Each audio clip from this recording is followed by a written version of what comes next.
Olá pessoal, tudo bem? Bem-vindos ao canal.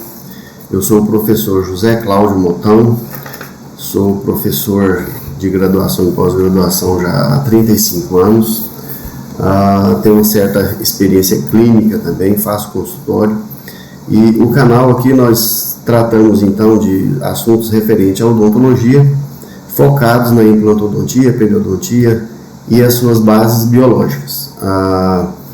Peço que se inscrevam no canal e ativem o sininho, porque a gente sempre vai estar trazendo novidades para vocês e atualizando as nossas aulas, os nossos assuntos. Vamos falar muito de enxertos, as formas de enxertos, vários tipos de enxerto usado na implantodontia, na periodontia, e nós estamos estruturando o canal, né? A gente está engateando, peço perdão pelas falhas, mas estamos tentando trazer para vocês o que tem mais de moderno, o que tem de novo, o que tem de seguro para a sua prática clínica, tá? Então, dando prosseguimento, aí nós estamos na parte 2 de anatomia e histologia aplicada aos mecanismos regenerativos na periodontia e na implantodontia. Então, o que a gente tem aí no periodonto, né, um pouco diferente para a implantodontia. Então nós vamos falar hoje, nós vamos focar no periodonto normal, né? Periodonto de proteção, periodonto de sustentação, e vocês sabem que tem uma divisão, vamos relembrar aí, né?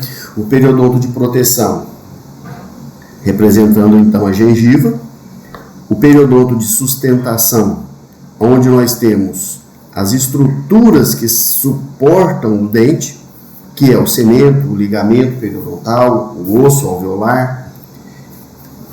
E essa é uma imagem clássica. Vocês podem ver que nessas nossas gravações nós vamos estar trazendo alguns histológicos nossos, que a gente mesmo produz, algumas fotografias de livro, por exemplo, do Linde, do Carranza, alguns livros também do Genco, o Catiburian, e alguns links de internet, para a gente estar trazendo uma forma mais clara, tentar forçar menos, né? Porque quando a gente fala de histologia, às vezes lá na sala de aula, os alunos falam, professor, o senhor enxerga coisa que a gente não enxerga, né? Mas então vamos aqui nessa imagem. Nós temos o periodonto de proteção, aqui a gengiva. Vocês vão ver que a gengiva aqui, ela tem uma divisão. Por que a gengiva vai ter uma divisão? Porque essa parte que é a papila, ela tem um comportamento diferente da gengiva marginal e da gengiva inserida. Então, o periodonto de proteção, gengiva, nós temos a papila interdentária, a gengiva marginal e a gengiva inserida. O grau, a natureza embrionária, o que foi formado foi o ectoderma. E o ectoderma, quando formou essa gengiva aqui, o epitélio que nós temos nessas regiões é o epitélio pavimentoso e estratificado queratinizado. Ou seja, nessa superfície gengival, a camada superficial ela é queratinizada, toda ela. Vocês podem perceber que na gengiva marginal ou gengiva livre, ela é mais brilhante. A papila, ela tem parte desse brilho da gengiva marginal e um pouco da característica de casca de laranja. Vocês podem ver esses pontilhados aqui com a característica dando uma semelhança da casca de laranja. E essa casca de laranja também pode ser vista nessa gengiva inserida em algumas regiões. Quando eu vejo aqui dessa forma, então eu consigo dividir aqui, olha, a gengiva, periodonto de proteção, e já com uma visão mais profunda, eu tenho aqui o osso alveolar de suporte. Esse osso só existe porque existe dente. A partir do momento que eu faço uma exodontia, esse osso passa a sofrer um mecanismo de remodelação, um mecanismo de reabsorção.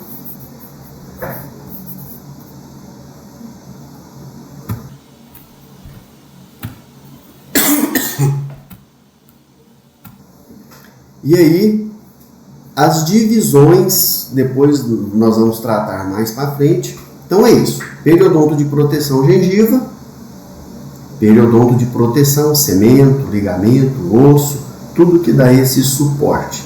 E depois vocês vão ver que aqui vai ter uma particularidade, né? Os mecanismos de propriocepção, onde os estímulos mastigatórios são levados até o cérebro, que vai dar a informação para o cérebro da textura do alimento. Então, às vezes, o implante ele é muito bom e tudo, mas ele não traz esse mecanismo de propriocepção porque ele não tem ligamento periodontal. Então, o meu paciente que é totalmente reabilitado com implante, nós deveríamos levar esse paciente para um fisioterapeuta, para aprender a mastigar novamente, porque senão ele vai ou fraturar uma coroa, vai fraturar o pilar do implante, pode fraturar o implante, porque ele não tem mecanismo de propriocepção. Mas então, se eu reabilito um paciente com um implante em área onde o antagonista é dente ou ele tem dente, se torna menos perigoso, né? Então, essa é uma característica, um diferencial muito grande para a gente poder analisar o planejamento do implante frente ao planejamento de uma reabilitação com dentes, que é bem diferente. Bom, e algumas variações na mucosa, por exemplo, vocês estão vendo aí que essa está mais vermelha, mas não necessariamente pode ser uma patologia, porque a gente sabe que a característica, vocês vão ver mais para frente, a característica normal da textura, da cor da gengiva é aquela característica rosa pálido, mas não porque às vezes está vermelho, pode ser que seja uma patologia. Então, em alguns pacientes a mucosa pode estar um pouco mais vermelha, um pouco mais rosa pálido, rosa claro, e isso não quer dizer sinal de anormalidade, certo? Então, a gente, em muitos pacientes também, a gente não consegue visualizar, vocês podem ver nesse slide aqui do lado direito, né, o dente 11, a gengiva marginal está mais brilhante, e aqui está menos. De repente aqui está mais espessa, aqui está menos espessa.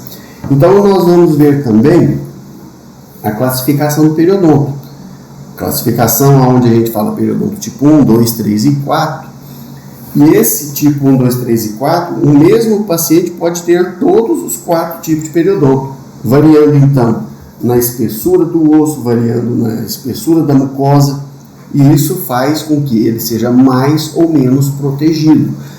Então, quando eu faço um tratamento periodontal, quando eu faço um tratamento periimplantar, eu tenho que levar em consideração a espessura da gengiva, a espessura do osso, porque aí eu vou ter uma maior resposta, uma menor resposta em relação a essa qualidade óssea e qualidade gengival. Aqui, então, vocês podem perceber que muitas vezes eu coloquei essa imagem porque quando a gente olha assim de primeira, você fala, nossa, vai estar, é um periodonto legal, é um paciente que não tem nenhum problema.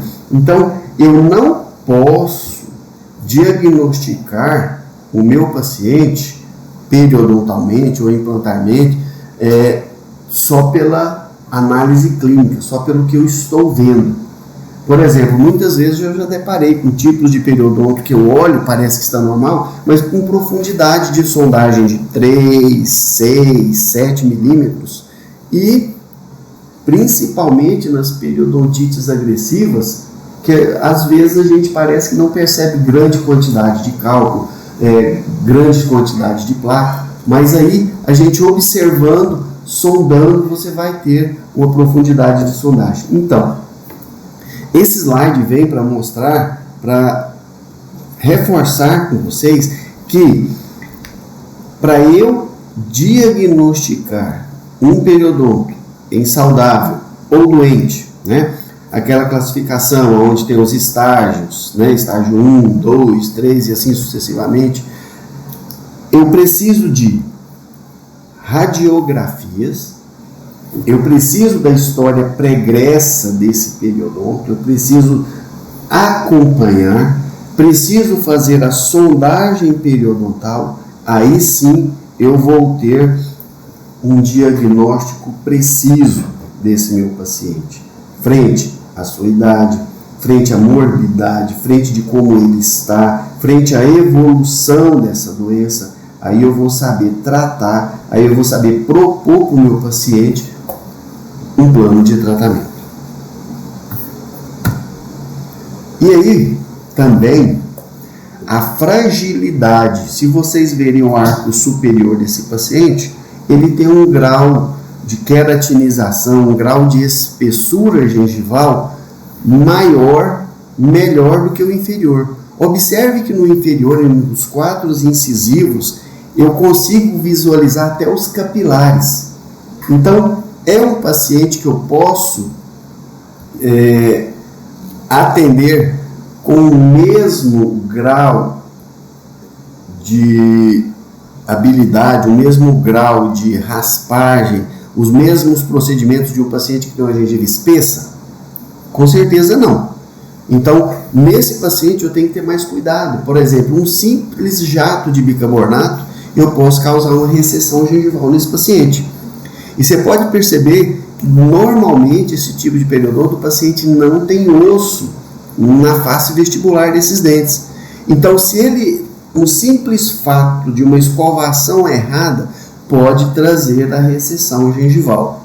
Então, nós temos que tomar muito cuidado mediante o planejamento de uma profilaxia nesse paciente, os cuidados que eu tenho que ter com ele.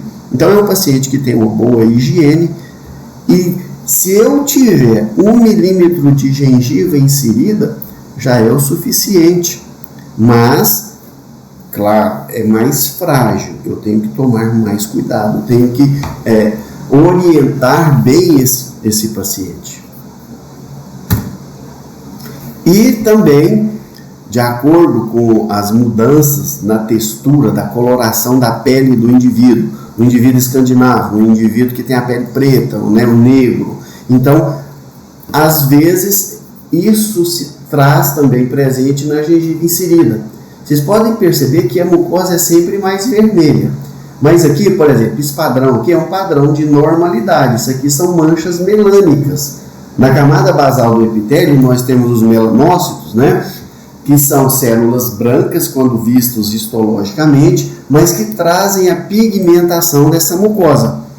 Então isso aí é normal, não tem nenhuma alteração. Vocês podem perceber que o padrão de coloração da gengiva inserida se faz presente em praticamente toda a gengiva inserida do paciente, diferente dos melanomas, diferente de algumas lesões malignas que podem aparecer na cavidade bucal.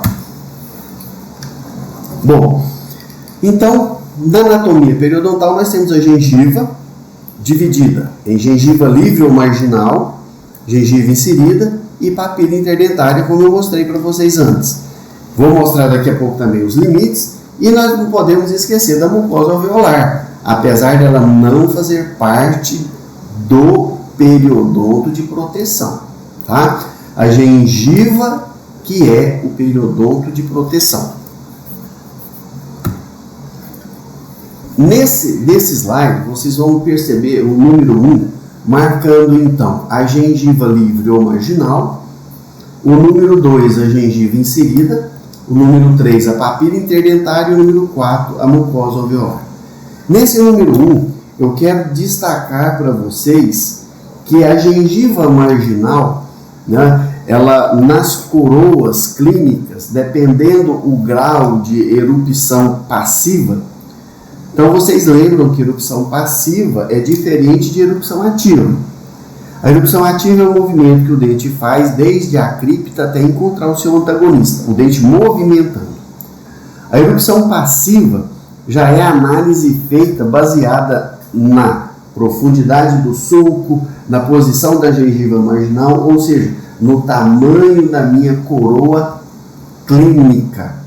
Então, quando muitas vezes as pessoas nos procuram para fazer cirurgia plástica periodontal ou aumentar a coroa clínica, fazendo uma gengivectomia, eu altero esse número 1, essa gengiva marginal, e tenho que prestar atenção principalmente no gênero, Se a pessoa é do gênero feminino, masculino, normalmente, quando eu pego o zênite e trago um pouco mais para distal, e um dente mais trapezoidal, fica um dente mais feminino. E quando essa gengiva marginal já deixa a característica mais quadrada ao invés de trapezoidal, já fica um dente mais masculino. Então, se você olhar bem, eu tenho uma variação aqui no dente 11 em relação ao dente 21. Aqui a coroa do dente 22 está um pouco mais trapezoidal, então a gente pode fazer uma correção aqui, às vezes com a simples gengivoplastia. Mas por que eu tenho muita recidiva nos casos de cirurgia? Porque às vezes eu tenho que remover também o cemento, tá? E o número 4 aí mostrando então, aqui embaixo, onde o cursor está mostrando, olha, eu tenho aqui mais ou menos, olha, uns 2 milímetros de gengiva inserida, mostrando que essa área é uma área de perigo para o periodontista. Por exemplo, se eu faço uma raspagem aqui e resvalo, ou eu lesiono essa gengiva inserida, eu posso fazer uma recessão gengival aqui. Então, muitas das vezes, esses freios que tem, a pouca quantidade de gengiva inserida, eu tenho que fazer, às vezes, algum mecanismo regenerativo aqui. Um enxerto gengival livre, um enxerto de conjuntivo. Então, eu preciso de conhecer o normal, como a gente está mostrando aqui para vocês, para que dentro de uma condição mesmo de normalidade aqui, eu posso melhorar. Eu posso prevenir aqui uma recessão, às vezes fazendo a remoção da brida com o enxerto de tecido epitelial aqui, para aumentar essa espessura desse tecido. E aí a gente fazendo essa remoção, vocês podem visualizar aí, olha, aqui o número 7 mostra que, em muitos casos, na maioria dos casos, o cemento, o osso, não chega totalmente a cobrir o cemento. Nós temos uma parte de cemento cervical, que é onde tem as fibras de inserção do ligamento dentro gengival. Nos indivíduos que têm aquelas coroas pequenas, a gengiva muito espessa, muitas vezes esse cemento recobre, ele vai além da junção amento-cementária. E aí nós temos as indicações das cirurgias, né? E esses, aqui, por exemplo, o número 5, mostrando a meia, essa meia, ela pode ser maior ou menor nos diferentes tipos de dentes. Pode ser maior na região vestibular, pode ser maior maior na região palatina. Normalmente ela é menor na vestibular e maior na palatina. Tanto que as cunhas que a gente usa durante as restaurações, classe 2, a gente usa uma cunha de madeira por palatino, justamente por causa da meia ser maior por palatino ou por lingual. E até nesse canal nosso, nós temos um link chamado Dicas do Motão, onde eu mostro aqui no número 5, ao invés da gente usar uma cunha de madeira, a gente usa uma cunha de algodão, porque a cunha de madeira muitas vezes faz com que essa parte que deve ser convexa fique plana de acordo com a cunha. Então a gente faz uma variação na técnica, que é o uso da cunha de algodão. É só você entrar lá nessas dicas e você olha, cunha de algodão. Nós temos lá mostrando como que ela é feita. Bom, então mostrando as características, né? A gengiva livre, cor, tudo isso que eu estou mostrando para vocês é média. É média que é feita. A cor da gengiva livre, rosa pálido, uma largura de meio a 2 milímetros, ela forma arcos, né, côncavos regulares, a terminação dela é fina ou em bisel, o aspecto superficial é lisa e a superfície opaca e uma consistência firme. Por que essa consistência é firme? Porque tem um ligamento circular que passa por toda ela. Então ela forma aquele colarinho ao redor do dente. E a gengiva inserida também é uma parte queratinizada, de cor rosa pálido, e aí é uma variação enorme, olha, de 1 a 9 milímetros, de consistência firme, ela é bastante firme. Se você perceber que a gengiva foge desse padrão, é porque ela tem algum problema, pode estar edemaciada, pode estar com perda de inserção. E o aspecto superficial é pontilhado ou casca de laranja. A papila interdentária, também de cor rosa pálido, ela é normalmente triangular e ela é mais elástica do que a inserida, justamente porque os ligamentos que se formam nela são apenas os ligamentos dentro gengival e o ligamento circular. E o aspecto superficial dela é lisa. Agora, olha que coisa interessante que eu observei ao longo da minha jornada aí. Olhe dessa primeira fotografia, aonde a gente fez a extração de um premolar. Vocês podem ver que tem uma papila vestibular, uma depressão e uma papila lingual. Parece não, há uma perda da solução de continuidade aqui na papila. Porque quando a gente olha na papila de um dente que tem diastema, olha esse terceiro aqui. Ela se faz contínua a queratinização, tanto de vestibular quanto para lingual. Agora, olha que interessante, é a memória da camada basal das células epiteliais da gengiva. Olha um histológico feito de como seria isso aqui visto de uma maneira microscópica. Nós temos do lado lingual a papila, você está vendo ela aqui. Do lado vestibular, a mesma papila, só que do lado vestibular aqui, e essa aqui é a depressão. A gente chama essa área, essa depressão de Kohl. Qual que é a característica dela? Ela perde a queratinização que tem da vestibular e lingual, por causa da superfície de contato desse dente.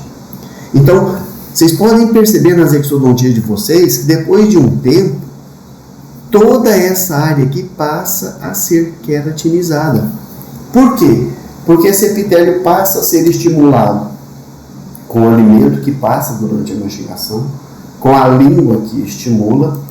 Então, esse epitélio gengival, ele tem uma quantidade de queratina também por causa da orientação genética, que é inerente desse epitélio pavimentoso estratificado, queratinizado, e por causa do estímulo mecânico aqui.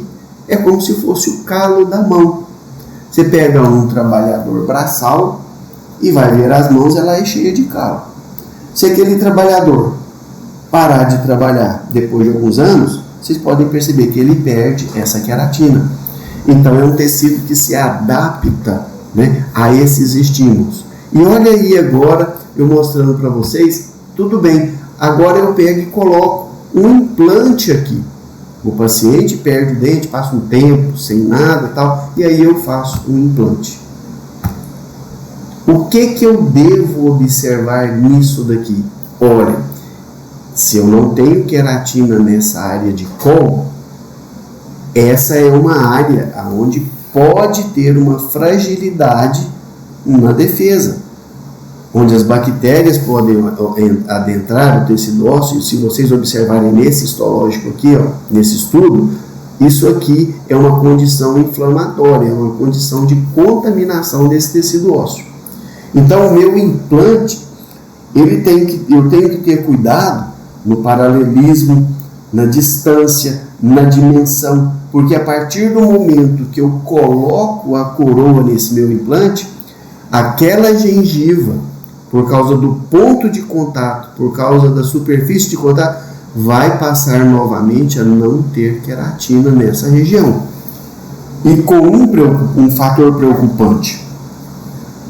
Aqui eu tenho uma inserção de fibras ósseas ao cemento, de fibras que saem da lâmina própria da gengiva e que vem para essa gengiva aqui. No meu implante que eu vou colocar aqui, eu não tenho esse tipo de ligamento.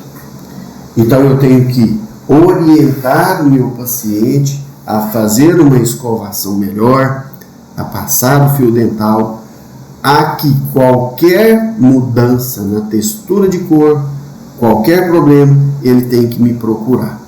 Porque pode ser que ele tenha uma inflamação uma infecção e que no implante isso aí a gente fica um pouco mais preocupado.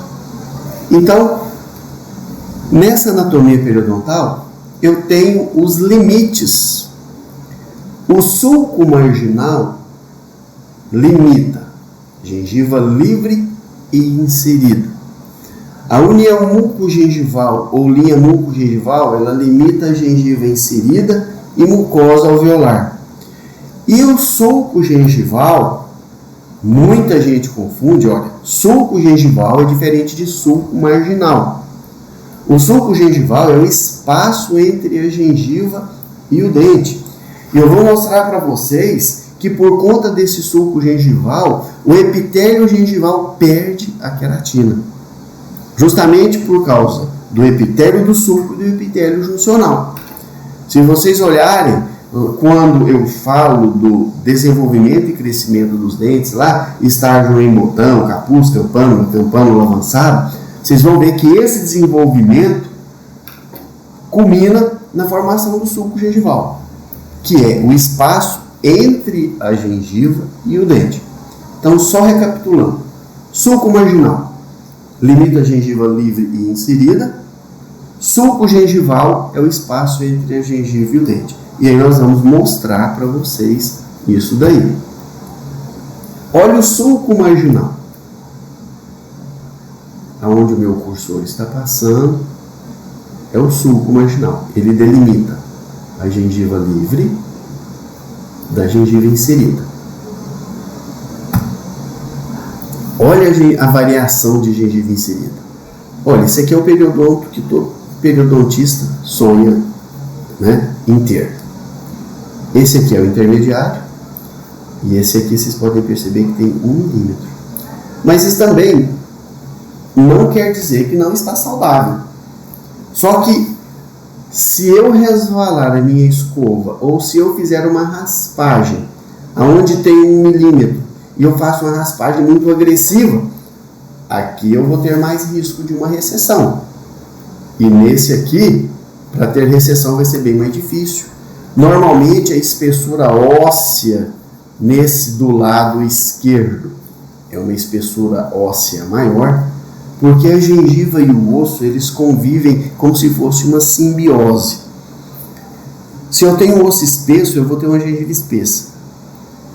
Porque a nutrição gengival, ela é feita também em relação ao tecido ósseo. E se eu fizer uma cirurgia aonde eu tenho a maior espessura gengival, eu vou ter uma maior dificuldade de descolamento. Porque essa gengiva, quando ela é espessa, muitas vezes ela é mais aderida àquele osso. A relação periósteo ali é mais firme, é mais coesa.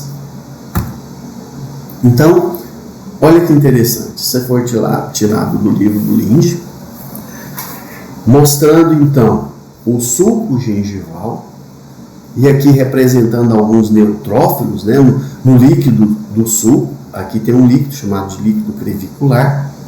Então, quando eu tenho o dente, a gengiva não toca o dente de imediato. Ela tem essa região de sulco, aonde esse epitélio do sulco perde a queratina. Então, esse epitélio ele é pavimentoso, estratificado, não queratinizado. E aprofundando mais, eu tenho aqui o epitélio juncional. Esse epitélio juncional também é idêntico ao epitélio do sulco. Ele perde a queratina e ainda é mais delgado. Então, a gengiva marginal, como vocês estão vendo aqui, olha, a gengiva marginal, ela tem o epitélio queratinizado, voltado para a boca, pavimentoso, estratificado, queratinizado, e pavimentoso, estratificado, não queratinizado, voltado para o dente. Nesse dente, o epitélio do sulco é pequeno. Quando é implante, eu não tenho epitélio juncional, aí ele é longo. Por isso que muitas vezes nós temos um exudato no implante. Porque esse líquido crevicular aqui tem muitos neutrófilos, tem muitos piócitos, que são os neutrófilos que fagocitam. Ok? Bom, o sulco, então, esse sulco gengival normal, como que ele é apresentado? Dessa maneira. Ele tem de meio a 2 milímetros de profundidade, não tem sangramento, não tem exudato inflamatório e não dói quando eu sondo. Se tem sangramento, se tem exudato, se tem sensibilidade à sondagem, já foge do padrão de normalidade. E aí, nós temos uma análise: sulco gengival histológico e sulco gengival clínico. Sulco gengival histológico é quando eu, por exemplo, pego um ratinho de laboratório, corto a mandíbula, sacrifico ele, lógico, faço uma peça preparada com hematoxilina, eosina, incluída em parafina e levo no microscópio, tal. Então, e aí eu vou olhar o dente e a gengiva. Quando eu faço isso, eu estou vendo o sulco gengival histológico. Estou vendo lá no microscópio. Então, ele é visto em laboratório.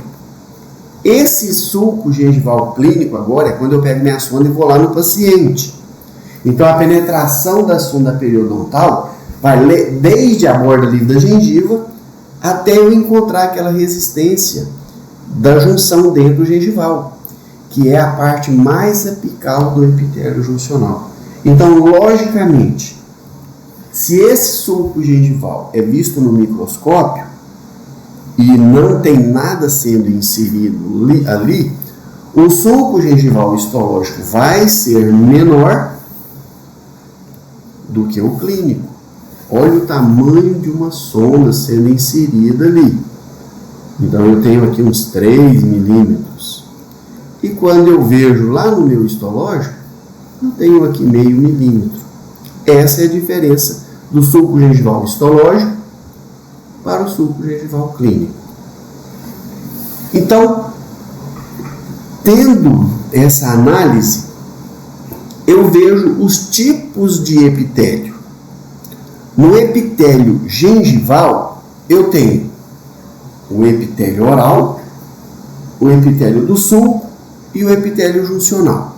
Vamos tentar dar uma desmistificada nisso. Olha esses dois histológicos. Do lado esquerdo do seu vídeo e do lado direito do seu vídeo. Todos dois foram feitos na mesma técnica.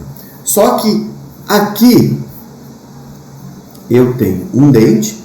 Esse histológico é de um dentinho de rato, certo? Então eu tenho aqui uma bossa da dentina bem proeminente, mas mostrando aqui, olha, dentina coronária, dentina radicular, aqui é a margem óssea, a crista óssea, aqui o ligamento periodontal e aqui o conjuntivo dessa gengiva. Do outro lado, eu já tenho um histológico, por exemplo, de uma região onde tem um calo, que é da região do pé. Então, olha aqui, o tanto que é grossa a queratina e aqui o epitélio pavimentoso estratificado. Por isso que esse epitélio do pé, da pele, né, ele é chamado de epitélio pavimentoso. Olha, células achatadas, daí o nome pavimentoso. Várias camadas, estratificado. Então, como ele tem várias camadas, estratificado. E queratinizado, porque tem esse tanto de queratina. Então, epitélio pavimentoso, estratificado, queratinizado, da pele, do pé. Superfície seca. Se você observar aqui, eu tenho a mesma característica celular da gengiva com dessa região, com uma diferença. Do lado direito é epitélio de superfície seca, entre aspas, lógico. E aqui, epitélio de superfície úmida, que é a gengiva.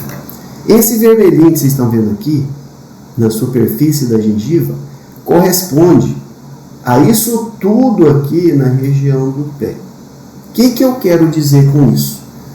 Mesmo os dois sendo pavimentoso, estratificado e queratinizado, na gengiva eu tenho menos queratina. Olha, pouquinho.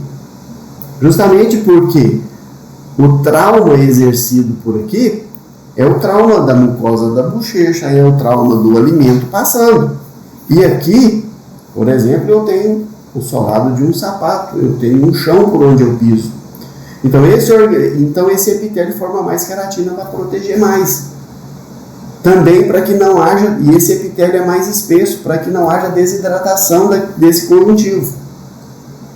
Então, aqui na minha gengiva, vamos voltar, vamos deixar aqui a região do pé, que não nos interessa agora, né? E vamos voltar aqui para a gengiva. Olha, aqui eu tenho o epitélio, e aqui eu tenho todo o tecido conjuntivo. Vamos focar no epitélio. Como eu disse aqui, olha, o epitélio da gengiva, eu tenho o epitélio oral, o epitélio do sulco e o epitélio juncional. Vamos achar ele aqui nesse histológico. Epitélio oral, olha a gengiva inserida. Epitélio oral. Eu chego aqui na gengiva marginal, continuo com o epitélio oral queratinizado. Agora, quando eu encontro, olha, todo esse branco aqui é o esmalte. Quando eu encontro o esmalte, quando a gengiva encontra o esmalte, assim dizendo, esse é o epitélio do sulco. Olha, ele perde a queratina.